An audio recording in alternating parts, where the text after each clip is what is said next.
Oh, wow. It comes up. That's cool.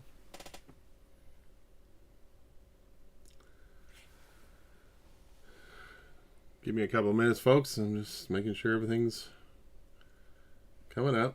Oh, yeah. There's my spreadsheet.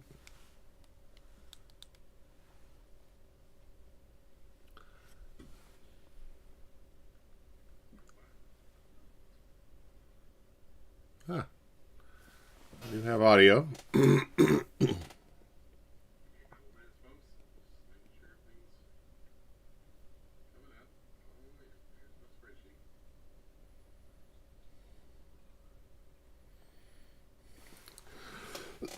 So if you are interested, here are a list of nets that I've been able to pick up. WB4GBI repeater. This is a list of nets that I've been able to pick up. Some of these I've heard about, but have not been able to check into. So if I've been able to check into them, I got a check mark by them. If I have not, then I have the check mark is empty. But I do know of some of these existing from announcements on email lists and such. So this is just a little spreadsheet I've been keeping myself. You are more than welcome to take what you will from it. Here in a few minutes, I'll scroll it down from here to the end of the week. So check into that. And I was going to do something and I just completely lost what I was going to do. But oh yes, I was going to put it on Facebook. So let me go over here, stand by.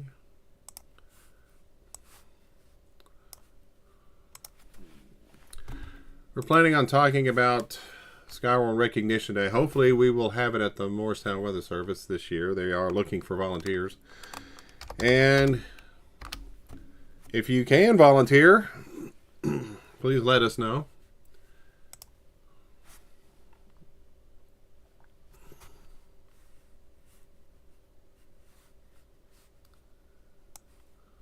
Just putting this out on our Facebook group. Excuse me.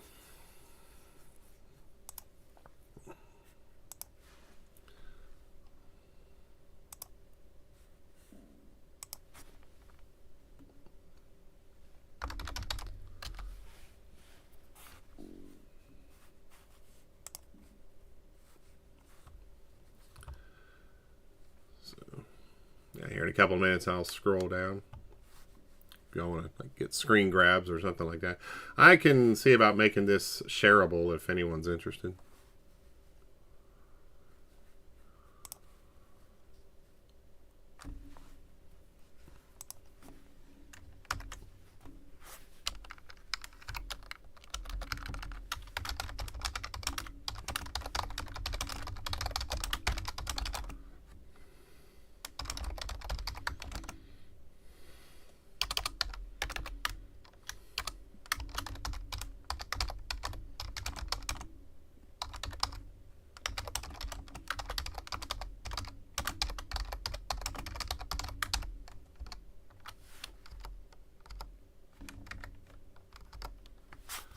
All right, it's on Facebook. All right, there is the remainder of the week that I've been able to capture. If you know of any nets that are not on here that are in the East Tennessee area, you're free to let me know. I've tried to capture as many. I've been listening for the last several weeks to some of the nets. Some of these I cannot get into. There was one in Buncombe County, Asheville, North Carolina, on this frequency 146.91. I can't hit that repeater, but I can hear them. Just can't check into them. But maybe some of you can if you're in a better spot than I am. And of course, Mount Mitchell has a 6600 net. That's on Saturday nights. check into that whenever possible. You got Monroe County. They have a few nets during the week. There's one on Wednesday. It's their Aries net.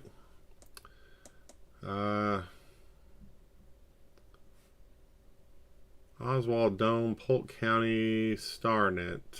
Was that Polk County? Did I get that right? I thought Polk County was further west. Yeah, I'll have to check into that one. But yeah, that's a Star Net.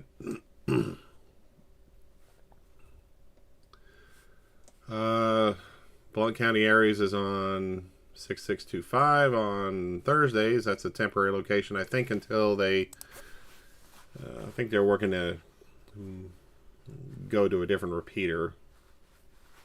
I want to say 547 145.47. That's why the 470 amateur group is on 685 for right now. The 470 repeaters apparently in the process of coming back online.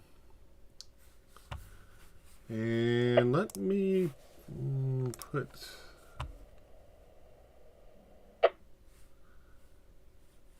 the net up on our Discord.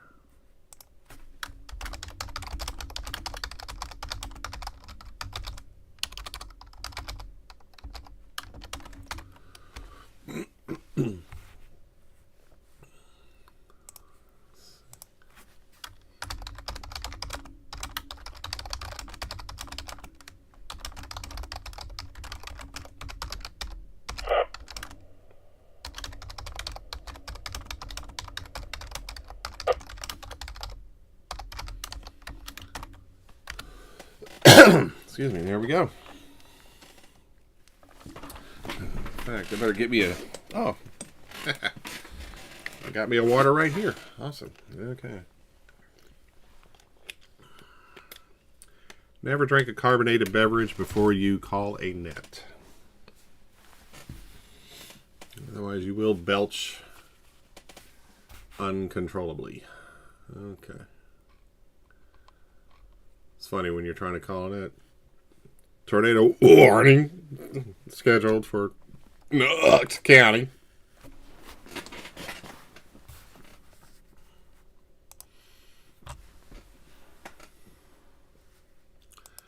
You don't hear that on ham radio, do you? Let's see. 2 minutes here.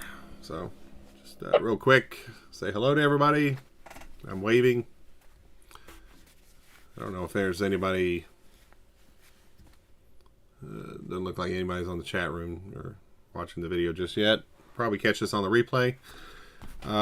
First Sunday of the month. Sometimes we push it to the second Sunday of the month if there's holidays or other things going on. Like, you know, we figure we go ahead and do it this Sundays, even though it's Thanksgiving weekend. Figure a bunch of you have gotten over your turkey comas. So, let me get on here real quick and just say we will call it in 1 minute. This is K4HSM. East Tennessee SKYWARN Training Net will begin in 1 minute. K4HSM, stand by. So, while I'm doing that, let me pull up the net.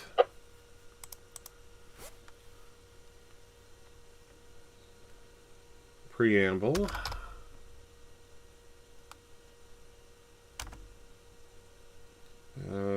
What do you call it?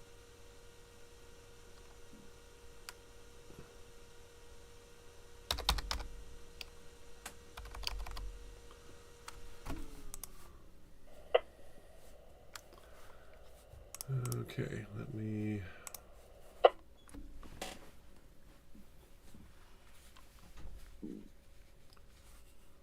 The script. There we go. That's where we go. All right. I'm going to put it back on the screen and share it. You guys enjoy. And again, here's some of the nets that are going on. We will switch it over to the check-in sheet here just momentarily. Calling the East Tennessee SKYWARN Training Net. Calling the East Tennessee SKYWARN Training Net. on 146.940 repeater.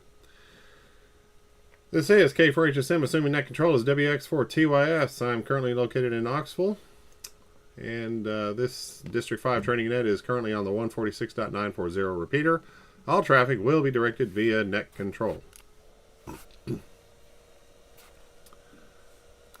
This net is open to anyone and everyone with a ham radio license. Tonight's net will consist of a few announcements and a brief training segment, and we'll take check-ins and comments throughout the net.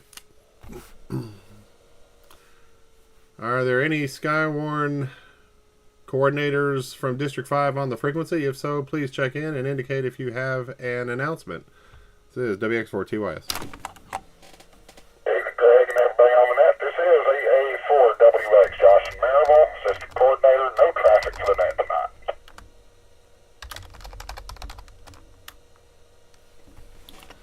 Acknowledging AA4WX, Josh and Maribel. Got you in there. Thank you, sir.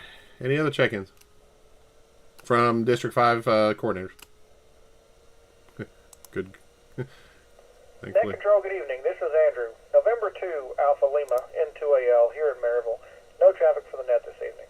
Or at least any announcement. Oops. That is not the spreadsheet. Acknowledging into AL, Andrew in Maryville. Do you want to make an announcement about the upcoming Christmas dinner for Smoky Mountain Radio Club? WB4GBI repeater.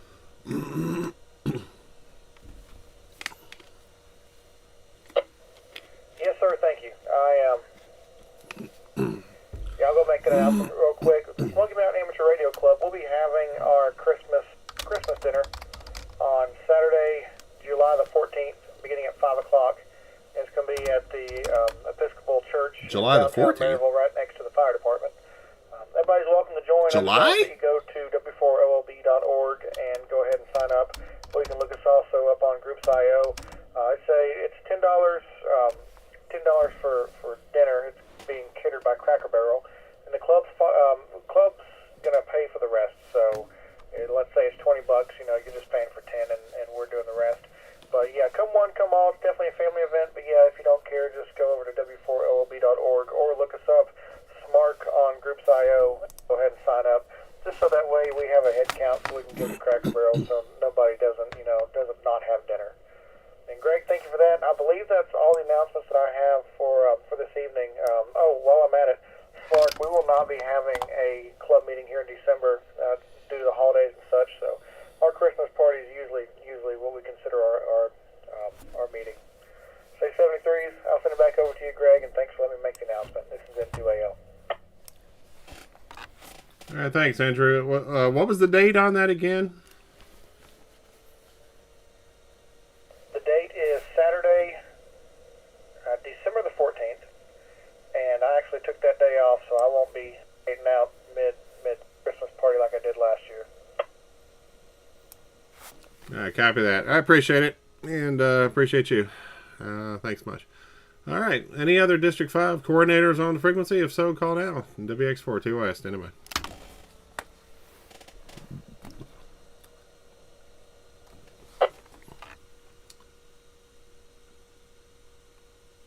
All right, nothing heard?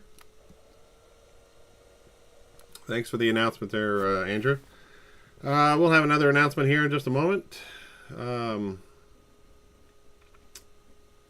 It's going to be part of the net discussion tonight.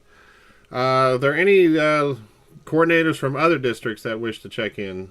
Any liaisons, coordinators from other districts that wish to check in, please give a call sign, name, location, and we'll check you in. This is WX4TYS.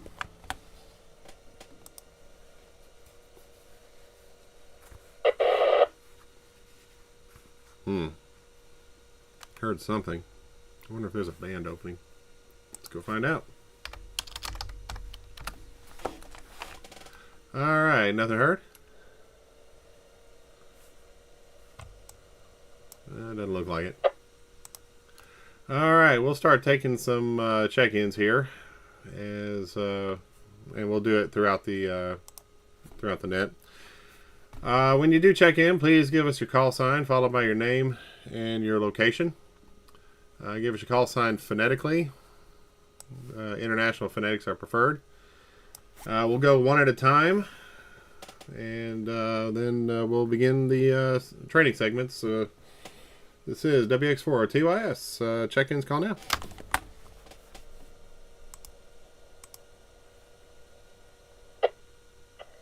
Net control.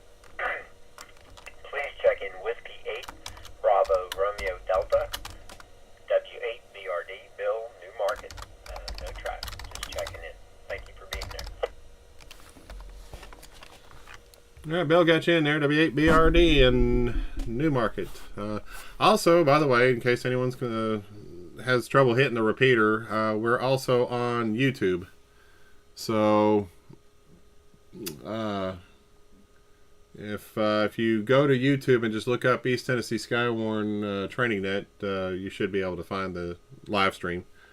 So hopefully the audio is good. Yeah, looks like Josh is on there, and so if you for some reason can't hit the repeater but want to check in, you can check in on the YouTube live stream. Next check-in, please. Net control. This is Kilo November 4, Uniform Lima Charlie, KM4 ULC, Chris in Madisonville, no traffic. All right, Chris got you in there. KN4 ULC, Kilo November 4, Uniform Lima Charlie. Thank you for checking in, sir. Good to hear you tonight. Any other check-ins? Call now. WX4 TYS, East Tennessee SKYWARN Training Net. Kilo Charlie 8, Lima Uniform Bravo, Jeremy and Midway.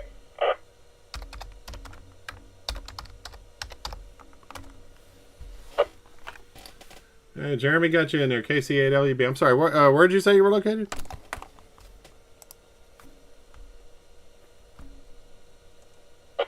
I'm really in Midway here, but it's I'm between Midway and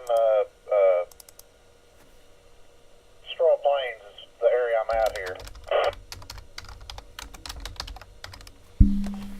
All right, I thought that was correct. I knew it was out east, so got you in there. Thanks a lot, and good to hear you tonight. Next check-in, please.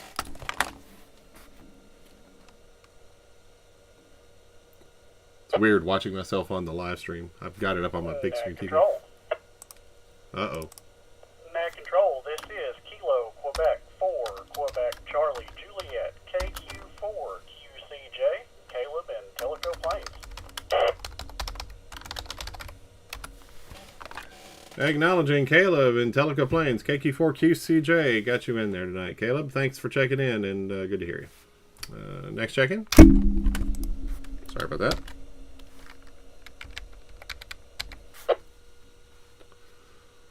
This is Delta Kilo Whiskey, KF4 DKW, David and Loudon.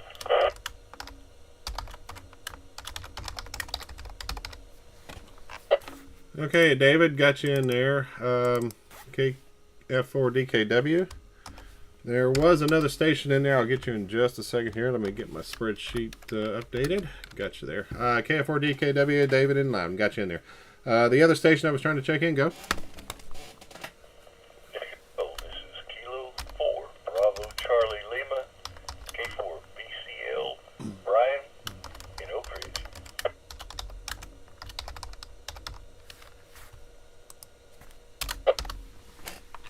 All right, Brian, got you in there. K4BCL in Oak Ridge. Good signal tonight. Thanks for checking in. Any others?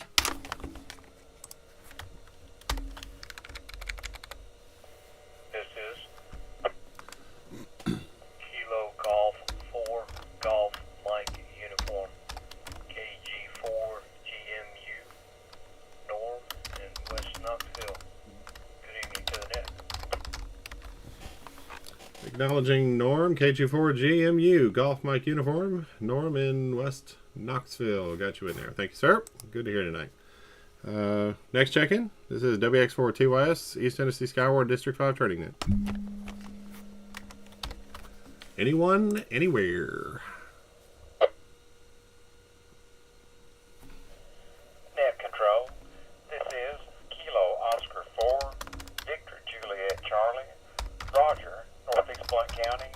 No traffic. Okay, Roger, got you in there. Kilo Oscar 4, Victor, Juliet, Charlie, in Northeast Blount County. Thank you, sir, and good to hear you tonight. Next check-in. So much faster to write these down on pen and paper.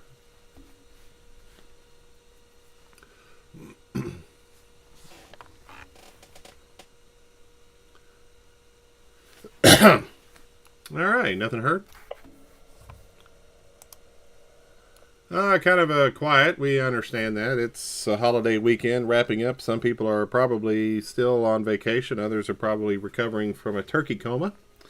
So I know my sleep schedule is a little bit off thanks to Black Friday, but well worth it. Anyway, good to hear everyone tonight. And a couple of things to talk about. First off, SKYWARN Recognition Day is going to be coming up. Officially, in terms of Universal Time, it'll be from Saturday at 0 Zulu time to 2400 Zulu time. But here in East Tennessee, that'll be from 7 o'clock p.m. Friday night until 7 o'clock p.m. Saturday night. Slated to take place at the National Weather Service office in Morristown. It's not going to be an open house like what we had a few weeks back. But hams are going to be allowed to come in and check out the ham shack there, WX4MRX station. The conference room will be available to us, and we are looking for some operators as well as some equipment to use for the event. If you have any equipment you'd like to donate, or like for example, if you have a POTA setup that you want to come out and set up for a little while, I'm sure they'd be more than happy to have you. You can contact Dale Knight. That's AB4DK, Alpha Bravo 4 Delta Kilo, and you can reach him on his Gmail. That is AB4 D Kilo. WB4GBI repeater. Don't want to time out the repeater here. That's Alpha Bravo 4 Delta and then the word kilo. So AB4D Kilo at gmail.com. AB4DKILO at gmail.com. You can send him a message and let him know when you can come and operate, if you have any equipment to donate, and for the event. I mean, like I said, you can just bring, you can bring your equipment down and operate and then take it home with you. That's probably what I'm going to do. I've got a POTA setup that I'm working on, so right now it's just a portable setup. I'll probably bring that out and operate for a few hours on Friday night. But it's a 24-hour event. You'll hear us on repeaters. We're going to try and get on as many of the repeaters locally as we can. We're going to be on HF, probably the 20 and 40 meters, maybe 80 meters overnight. Maybe on some of the other bands as well. Try and operate on DMR. Pretty much there's no restrictions as to where we can operate. It's not a contest. It's simply an outreach event. It's a special event, commemoration style of operating. And we'll try and make contact with other Weather Service offices throughout the country, and then we'll try and make as many contacts here locally, and just let everyone know that we are in operation. It's a commemorative event for the cooperation between the National Weather Service and ham radio operators in the SKYWARN program.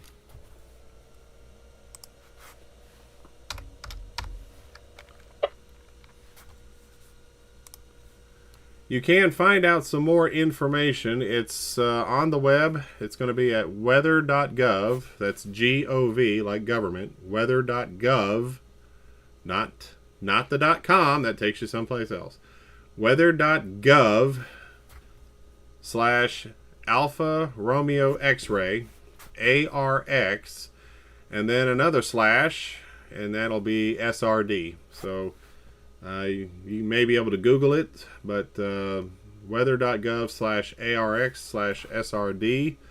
There is a spotter check-in map. You can go there and check in your station and let them know if you're planning on participating in some capacity, whether you be at the Weather Service office or you just get on your radio and start reaching out to SKYWARN Recognition Day stations across the bands.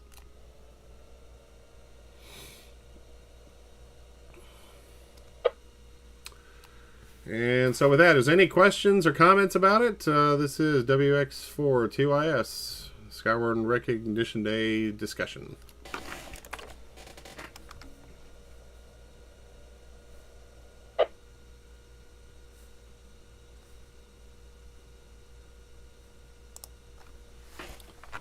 Alright, nothing heard. Are there any other check-ins before we move on to the next topic? This is WX4-2YS.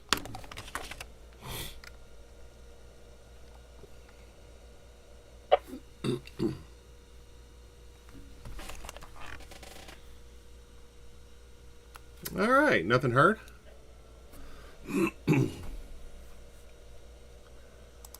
We'll go ahead and move on to the next discussion, and decided to choose a little bit of an unusual one this month.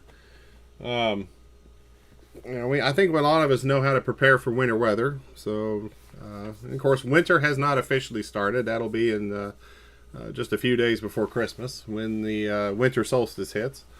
But one of the things that I've always been fascinated with has been the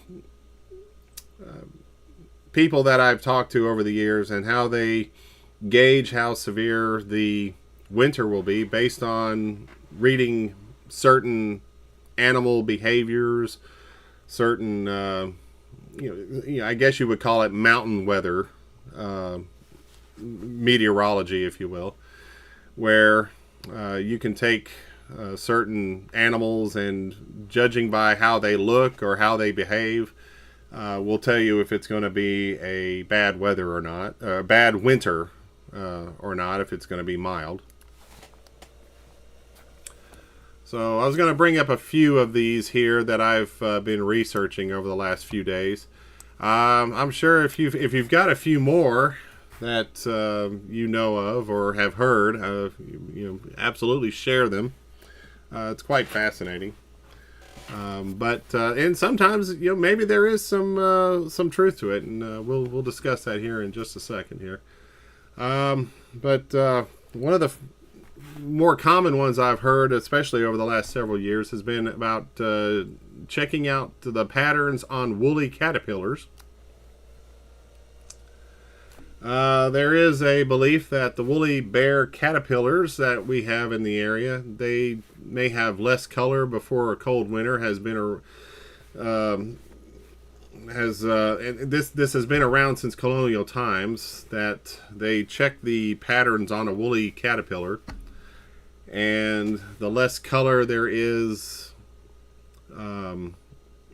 it's predicted that the winter could be a bad one or a good one, depending on the colors. It varies from person to person, that I've heard. It's widely believed that the woolly bear caterpillar can predict the upcoming winter weather severity, but in truth, what you're seeing is that the caterpillar colors are based on how old the caterpillar is. I think they have a lifespan of about 3 or 4 years before they develop into the moth. It's called a tiger moth, and that's the adult of the caterpillar itself here in North America. The woolly bear's coloring is based on how long it's been feeding, its age, and its species. There's actually different species of this type of caterpillar. So some of them have different color patterns, and some people misinterpret them as indications of how the weather is going to be for the winter. The width of the banding is actually an indicator of the current or the past season's growth of that caterpillar rather than the severity of the upcoming winter. The coloring indicates the age. They shed their skins, what's something that's called molting. They do it about 6 times before they hit the adult moth stage, and with each successive molt, their colors change and they become less black and more reddish. In addition, there's, as I mentioned, about 260 species of this moth. That's just in North America alone, and each species has a slightly different color pattern and hair covering. So as a result, some of that variation is what we see, and sometimes gets misinterpreted as whether or not we're going to have a good or a bad winter.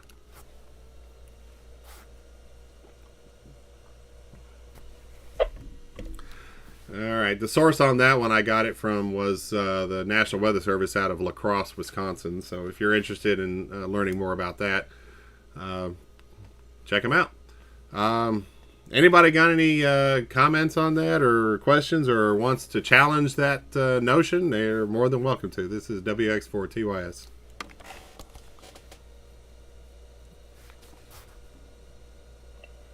KW4LF for comment. Oh boy, this could be fun. Okay, acknowledging KW4LF. Good to hear you. What's your comment? Well, my thought was what I've always heard, and the caterpillar is not just one color. Like part of it will be brown. You know, when you look at the caterpillar, there's like rows on it. And I was always told that, you know, I don't know, basically you start at the head of it and you count them back through there. And every one of those rings, if you'll call it that, represents a week. I don't know when we start counting, but you start at the front of the caterpillar, it's 1 week, 2 weeks, 3 weeks. The light colors is mild. When you get to the point that it becomes black, then that's the bad weather. And then it may turn light again. The caterpillar is not just, you know, one color, light or red or black. These around here, they'll be, you know, 2 or 3 colors. They'll be striped, kind of. KW4LF. Yeah, Roger. I mean, you know, I've had people, and I've heard these stories, and I've actually encountered it myself. My mother-in-law, for example, she's very much in tune with the mountain culture, and she's been one of those that have read the caterpillars, kind of like reading tea leaves. She reads caterpillars, and she's been pretty accurate on her assessment of when what the weather is going to be like for the winter. So is it coincidence, or is it just is there a scientific or a logical explanation? It's hard to say, but that is just something to consider. I'm not trying to debunk these things. I know that it may sound like I'm debunking. It's just I'm bringing this up as to how some things may be interpreted as a possible reason for why people see or read certain things into the caterpillars that they see. But thanks for that. I know that like I said, I've heard different interpretations on how to read a caterpillar when it comes to predicting the winter weather there. Any other comments on that or counter arguments? Call now, WX4TYS. WP4GB, repeat. It is fascinating. I mean, there are people that have some sort of sense of accuracy with this stuff. All right, nothing heard. Thanks for that. Okay, we'll move on to other animals, and like I said, there's some that have actually had some scientific research done, and there may be some plausibility. We'll get to those here shortly.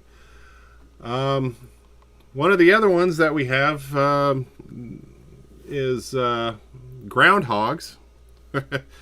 As you know, in February, we tend to have a certain day selected for groundhogs when they come out of their holes in the ground and see their shadows. The most famous one is obviously Puxatawny Phil up in Pennsylvania. And apparently if they see their shadow, they get frightened and go running back into their hole, and they predict 6 more weeks of bad weather. Here's the story on that. Sorry about that. The legend dates back centuries to the European tradition of what's called Candlemas Day, in which clergy would bless and hand out candles to the people. And the idea developed that a cloudy Candlemas Day predicted an early spring and vice versa. At some point, the Germans took it a little bit further, and they decided that a shadow-casting hedgehog was predictive of a longer winter. When some of these Germans immigrated to Pennsylvania in the colonial days, they assigned it the animal of choice to be the groundhog, which is a cousin of the hedgehog. And the story and the lore kind of grew from that. And the Punxsutawney Groundhog Club, of which I didn't know existed, apparently gave us that information. The analysis of data for a 13-year period from 1999 to 2012 showed that the groundhogs accurately predicted winter's end only 4 times out of those 13 years. So less than a third, less than 33% accuracy, basically. Unless Phil has some cosmic pull over cloud cover, it's safe to say that he has little to no idea about the impending weather. But the tradition is all in good fun. And who doesn't need a little hope to end winter on an early note when you've been suffering through it for 2 months at that point? So it's a good fun event, and there are groundhog. It's not just Punxsutawney Phil. I think Tennessee. I think there's several states, especially in the southeast, that tend to have their own celebrity groundhog. I just can't remember what the one is for Tennessee. I think there's one in Alabama, Georgia, Mississippi, Arkansas. It's like they all. I'm pretty sure all 50 states have some groundhog of some sort that they rely on for meteorology on that February 2nd.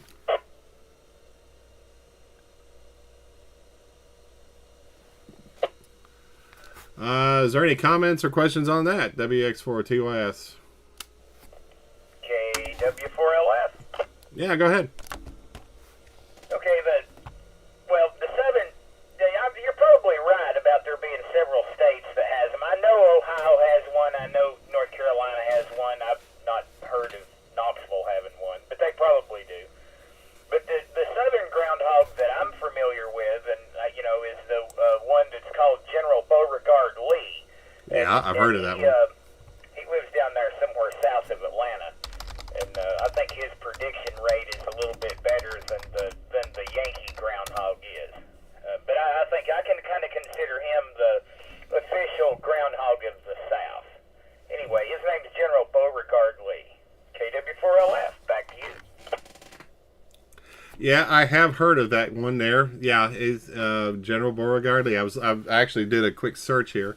There's Staten Island Chuck, New York City, Dunkirk Dave out of Dunkirk, New York, which is considered the second longest prognosticating groundhog.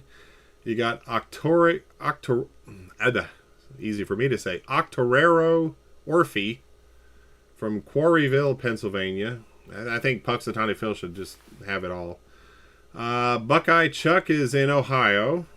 You got your General Beauregard Lee, and then you got Jimmy the Groundhog from Sun Prairie, Wisconsin. So those are a few of them here. There's one in Chattanooga called Chattanooga Chuck. So yeah, pretty much. It's not just like one per state. It looks like there's several spread out across the United States. Any other comments? WX42IS.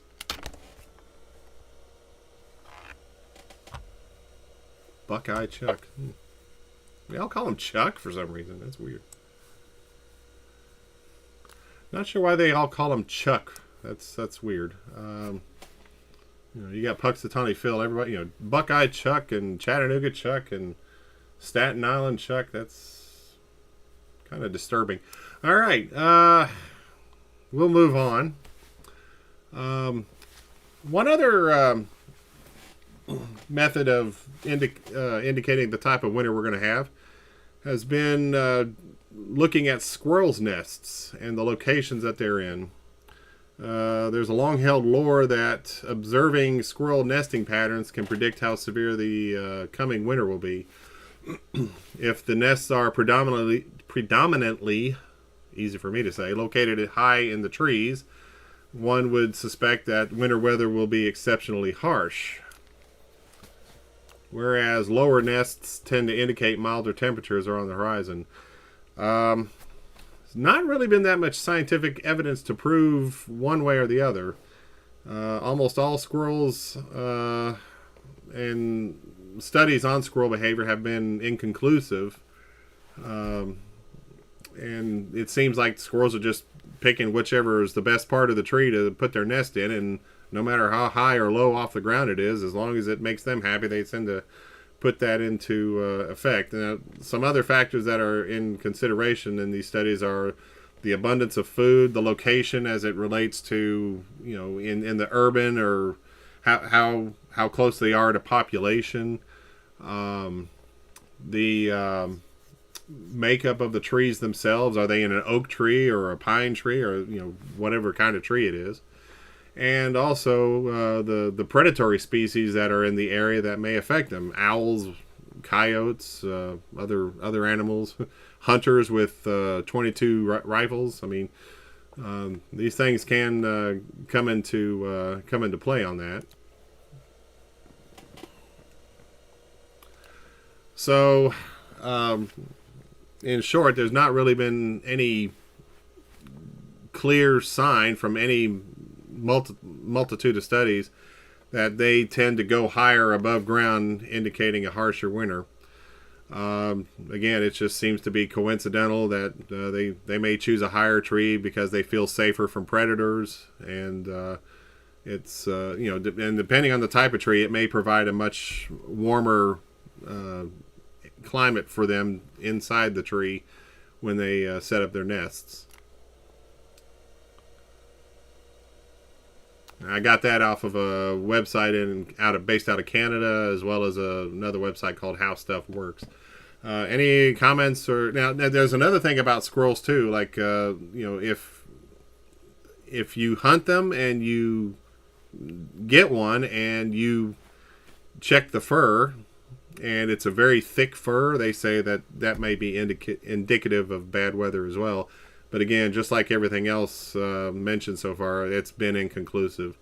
Maybe they're just really pudgy. They got a lot of food, and they've got a lot of fat content, and they're just going to go through winter more comfortably than other squirrels. Any comments or additional comments on that one? This is WX4TYS. Keep hitting the microphone here. Sorry, guys.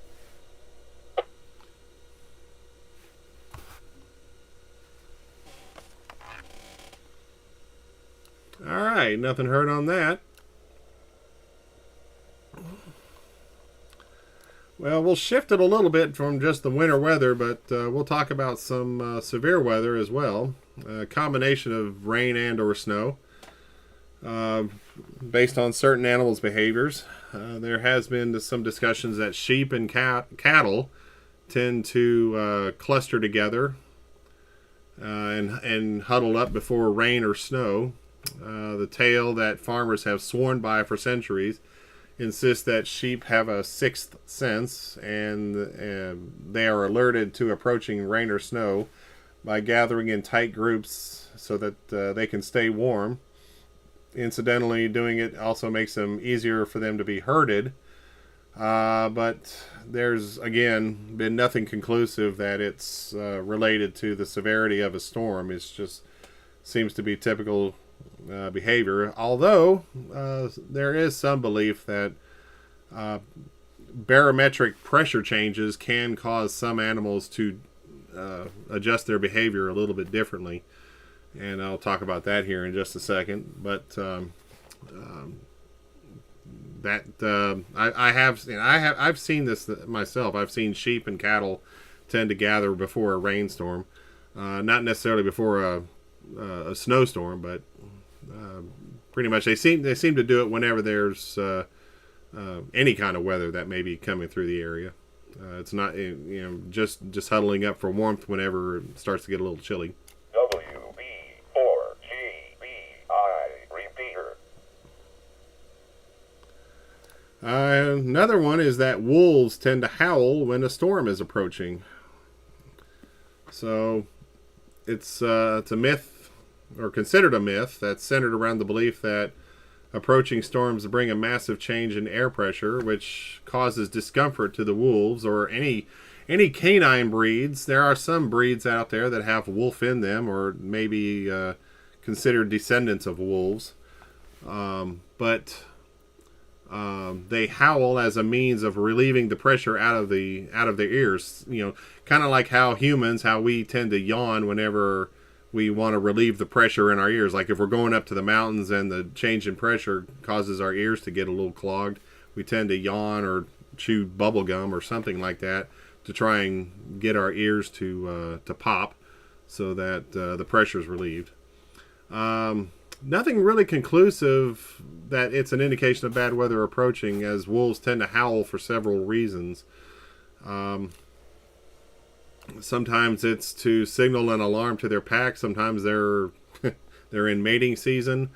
I've heard them do it whenever they hear emergency vehicle sirens. So sometimes they just do it for no real reason other than to just wake people up at night.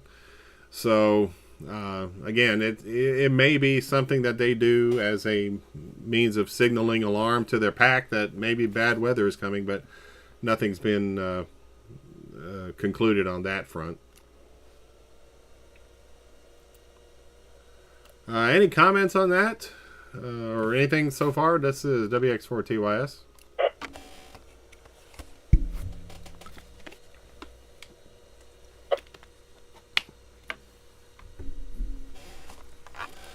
All right, nothing heard. Are there any other any late check-ins? We'll take a standby for some further check-ins. Check in with your call sign, name, and location. We'll stand by. WX4TYS.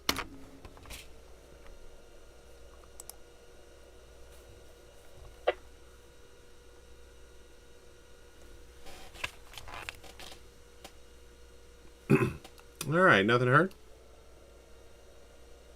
Why is it such low res on the stream? That's weird. I should have pretty good resolution there. All right. A couple of things here. As it relates to birds, there is one belief that birds tend to fly low when a storm is approaching, and they fly high in fair weather. I would think that would just be because of clouds. But the idea behind this is that increased air pressure tends to, it's commonly caused by storm systems. There's some people that believe it's painful to birds, and they opt to go down to ground level rather than into the upper altitudes when flying, so that it's not as much of a bother to them. Now, recent findings have kind of added some credence to this, suggesting that birds actually possess the capability to evacuate before bad weather hits.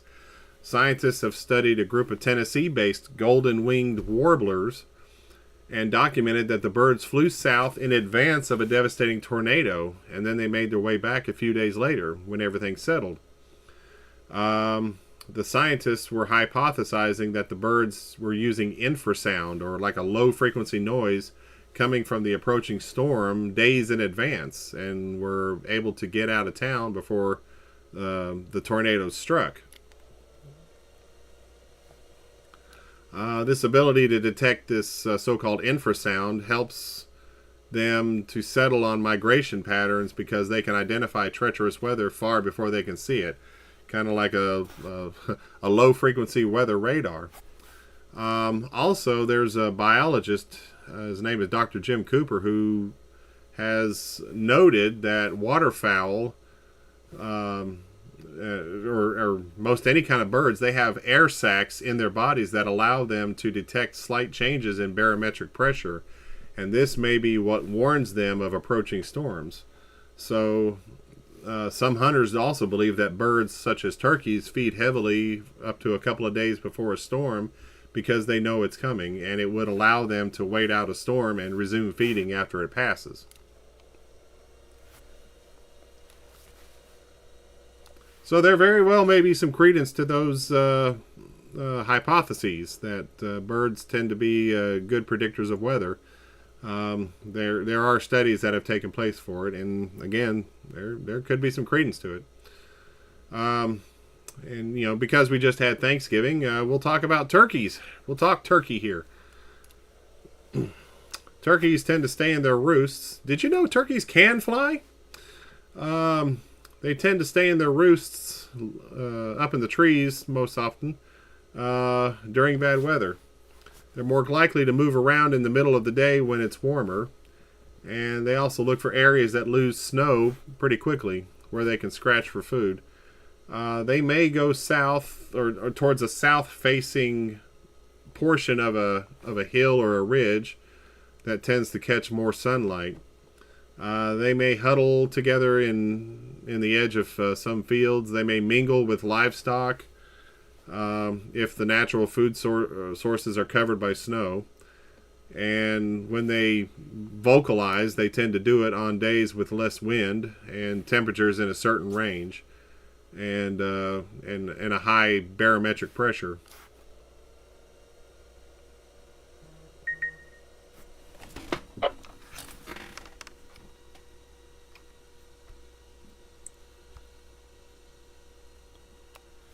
Sorry about that. Had a message on my phone here. There's also other anecdotal legends of animal behavior indicating that, like I mentioned before, a thickness of an animal's fur, the feathers that are on a bird, and or the fat content. The way they behave by clustering in groups. You know, sometimes you got to determine is it just a normal behavior for their species, or is it indicative of something? Again, it's some of these things are considered inconclusive, but you know, even human beings like us, you know, we tend to have ways of detecting bad weather. I don't know about you. Some people, you know, myself included, tend to get migraine style headaches when there's drastic changes in temperature or drastic changes in pressure, like, you know, advance of a cold front. Some people get aches and pains in their body when there's a front moving through. Again, changes in that in the barometric pressure tend to cause these things. So is it just, you know, is it a natural occurrence in our body, or is it just something in our minds? They think there is some credence to the notion that the way that humans behave may be indicative of what kind of weather we're experiencing.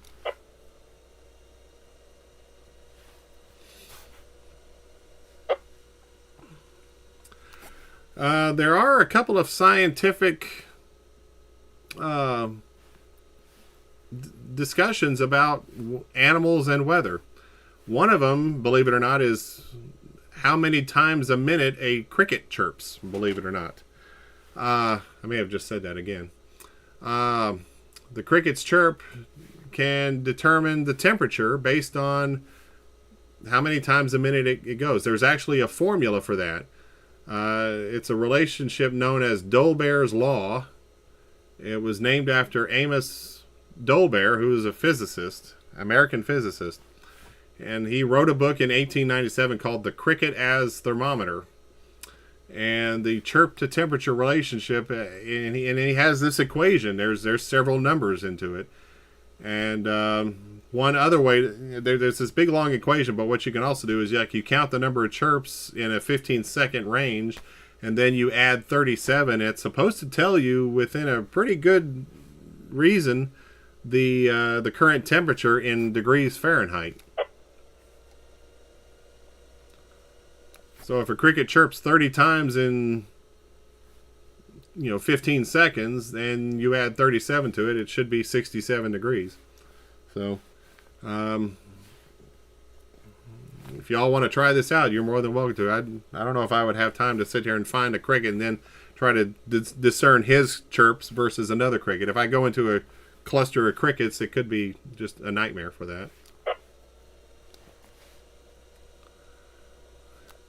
But did you also know now that crickets can tell us temperature? But did you know that horsehair could at one point was telling us humidity? And this actually had some scientific accuracy to it. Horsehair was once used to measure humidity before the modern electronic sensors such as hygrometers.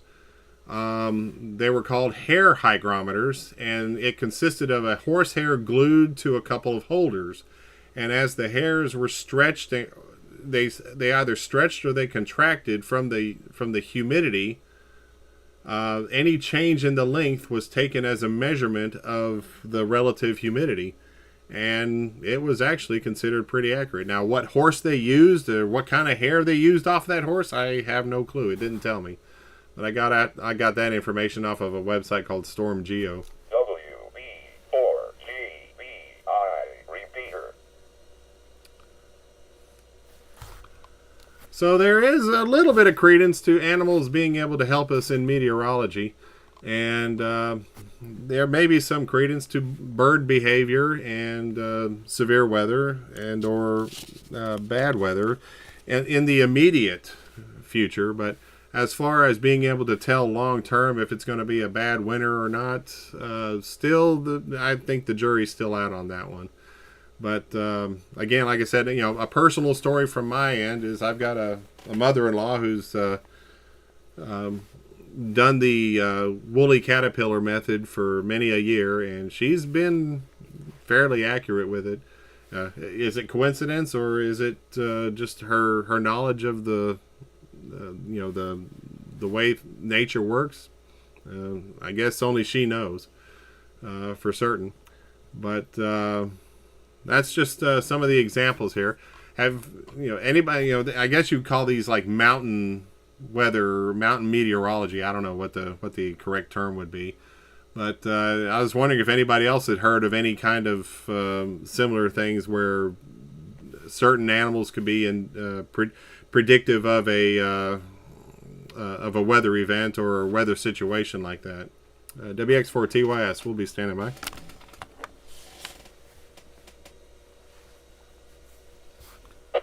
KW4LF. Yeah, go ahead. I'm sorry, I cannot remember his name. Okay, so I was just letting it drop.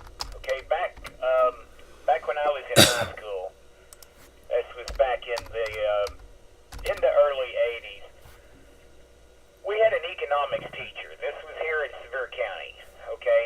And we had an economics teacher. His name was Mr. Odell, and he was a cattle farmer, dairy farmer actually, I think, as well as being the economics teacher. And he'd raised cows his whole life, and he'd swear up and down. Actually, we all take it as a very serious thing that he could predict not only that if there was going to be weather, but he could also tell you if it was going to be snow, and he could tell you roughly how many inches that it was going to be. And back in those days, we didn't really wait and see if the school was going to be canceled.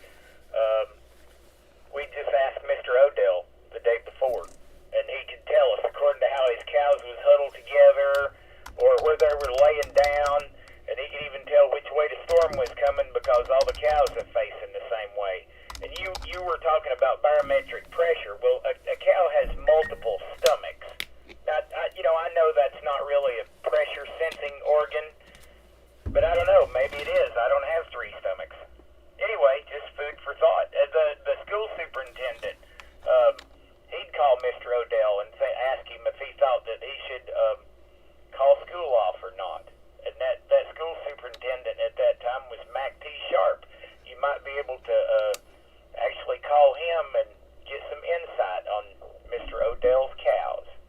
KW4LS.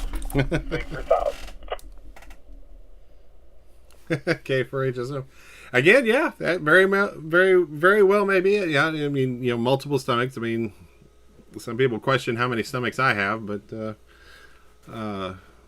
it's not enough to be a predictor of weather. I have a weather station for that, by the way. So I don't know. We may have to ask Mr. Odell for his what his cattle are doing, because actually. That was one of the things I did want to talk about before we concluded the net, was the prediction of some mountain snowfall late Monday and Monday night.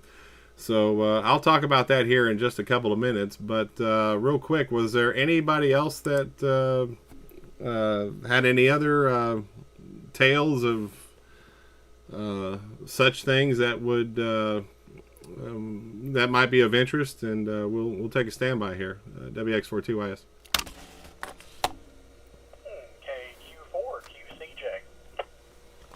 Yeah, go ahead, Caleb.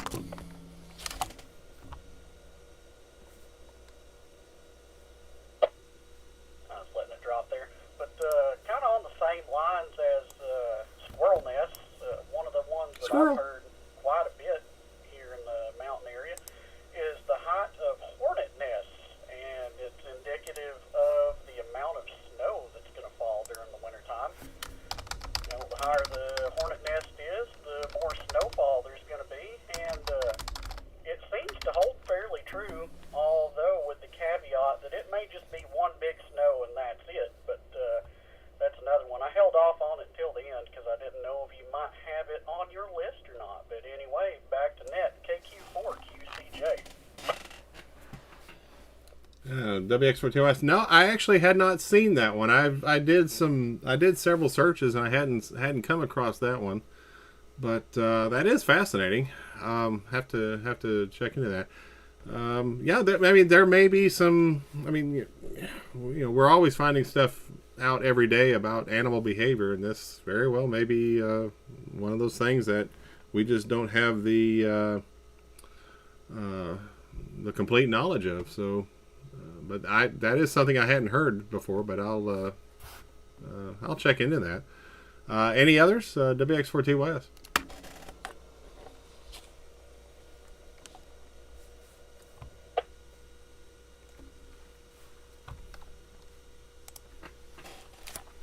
Okay, nothing heard. Again, I'm not there to debunk it. I'm not here to try and knock it or poke at it as you might think. Like I said. I've done it myself. I've checked caterpillars out to see if it's going to be a bad winter or not. Although my predictions are not that great. I seem to recall something about checking the number of rings, or the number of patches, like the number of stripes on a caterpillar, would tell you how many big snows that you would expect in that area. And of course, that's subjective because, what area are we talking about? Are we talking about the entire region? Are we talking about where this caterpillar's at specifically? Are we talking about the country? I mean, it's definitely something to, take into consideration. And of course, I could say it's going to rain tomorrow, and it might rain. I didn't say where, but. Maybe I was accurate because it rained somewhere. I wasn't that specific. So, any other comments or follow-ups? WX42YS. AA4WX. Speaking of woolly caterpillars, go ahead, Josh. He's talking about the woolly worm. I don't remember what the deal is with the woolly worm, but I know that's one that we used to talk about a lot at Channel 10. I had to step out a minute. I don't know if you've hit this one, but one of the more popular ones around here is the persimmon seed. You take a persimmon seed and cut it in half, but long ways, like that way you can see the material inside of it.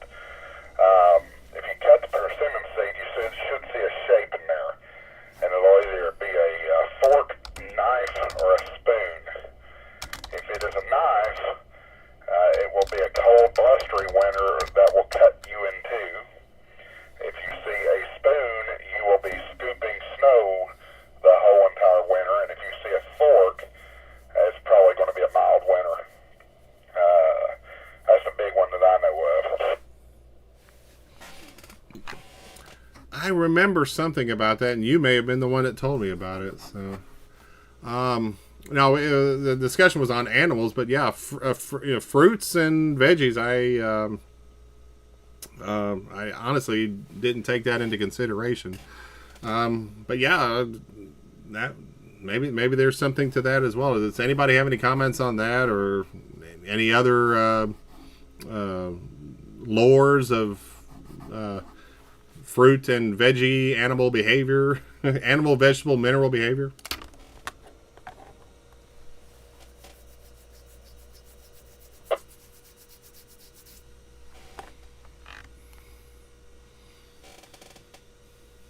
Okay, nothing heard.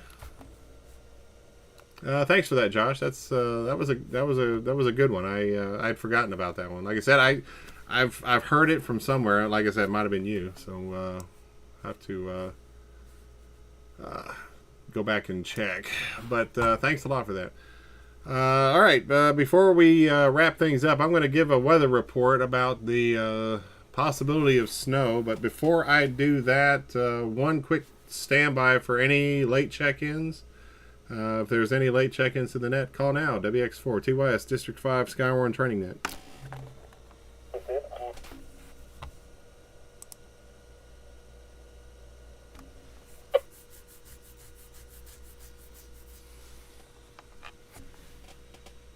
Somebody jump in there. This is Whiskey 4 Delta Foxtrot Bravo, Jason in Maryville.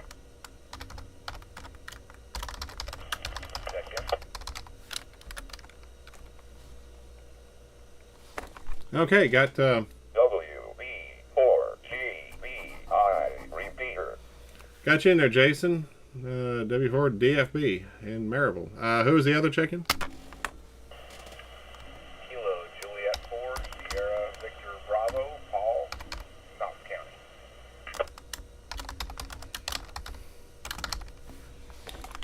Okay, Paul got you in there. I thought I had you in there earlier.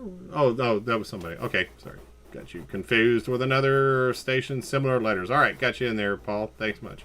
Any other late check-ins? Call now, WX42Ys. Keep hitting that microphone. Kilo Quebec 4 Quebec Oscar Juliet Brad, Claiborne County.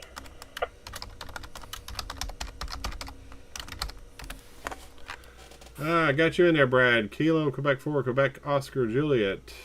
Brad, whereabouts in Claiborne County are you by chance? I am in the Cave Springs area, kind of between Tazewell and Harrogate. I know that area well.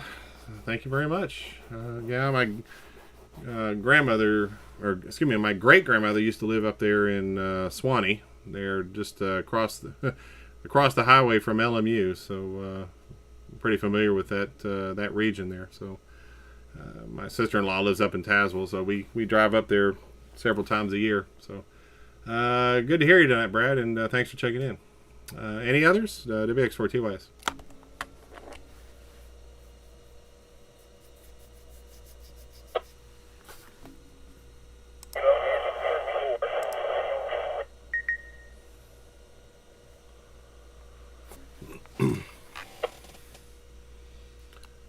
There was a station in there. There was a lot of noise on that signal. I don't know if it was possible double or what, but try it again. We'll stand by. WX42S. KN4 VNR Samuel out of South Knox County.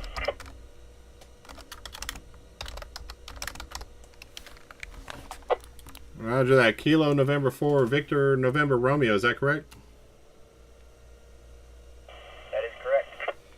All right, got you in there. Was there another station in there?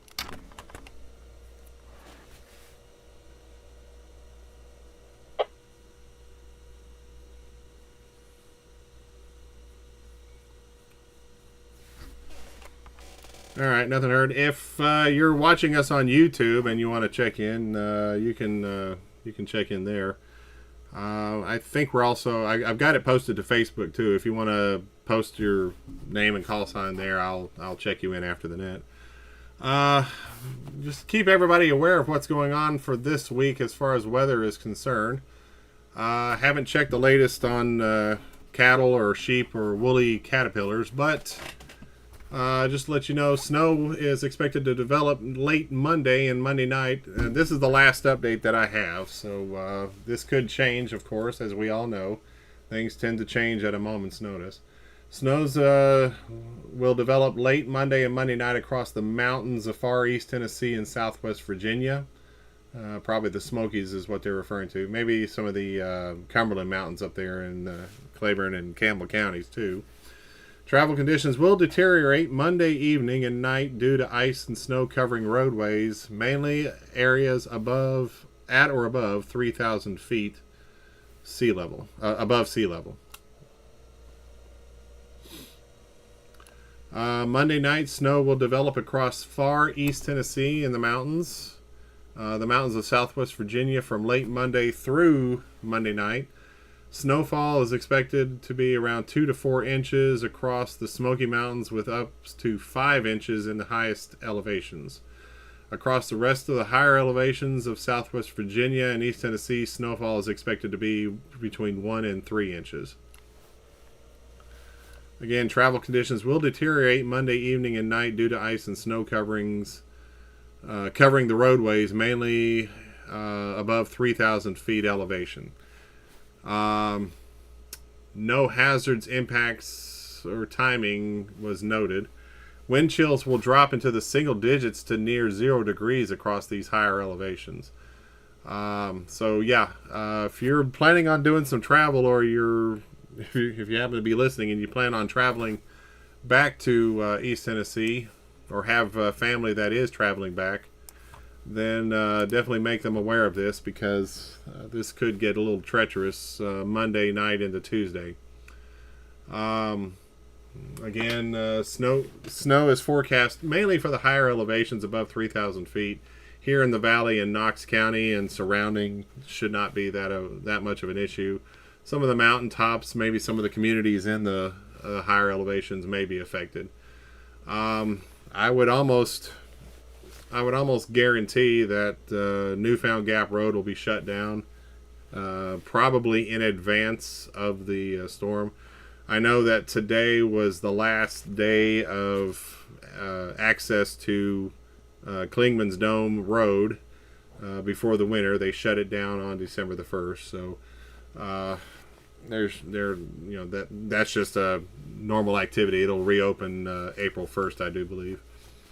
So if you're planning on doing some travel tonight through tomorrow into Tuesday, going into North Carolina or up into Virginia, do use caution as you go through some of the higher elevations.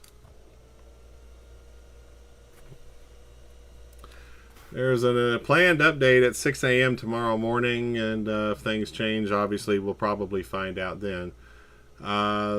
There is a fair amount of confidence in these predictions, but again, here in the lower elevations, we probably see some flurries, but no accumulations are expected.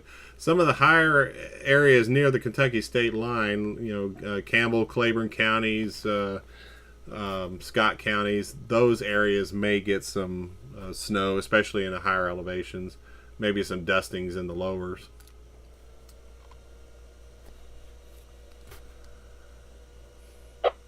With that, any questions or comments or adjustments to that? This is WX4TYS.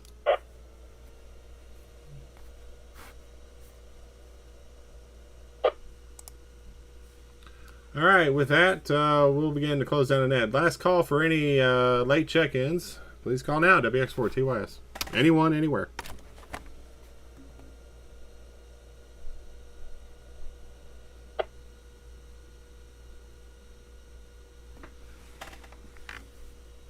All right, nothing heard.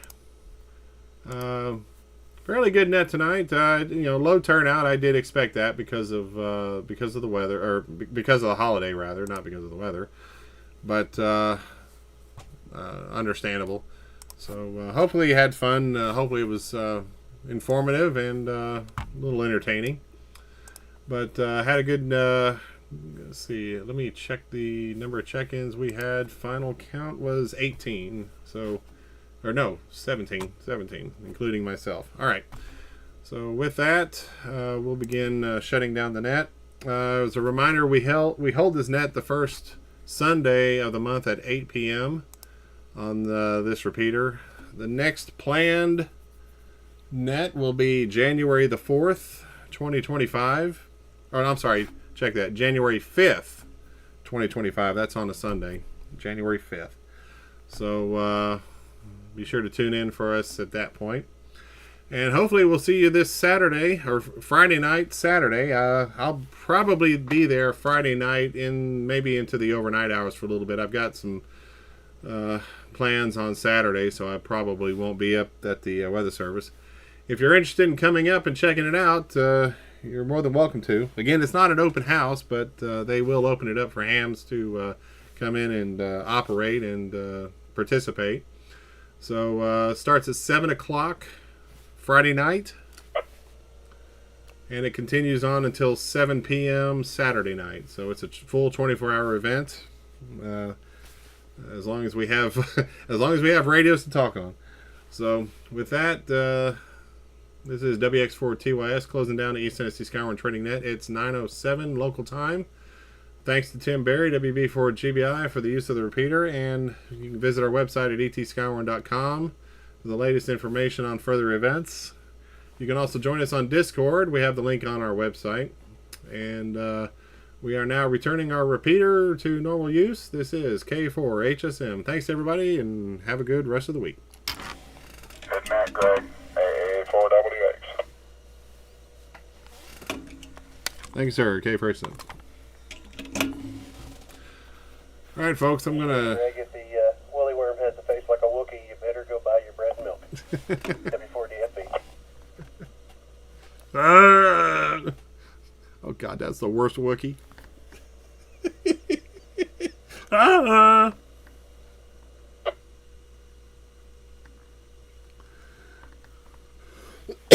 Sorry, I had to clear my throat. K4HSM. Thanks, guys. Y'all take care, and we'll talk to you soon.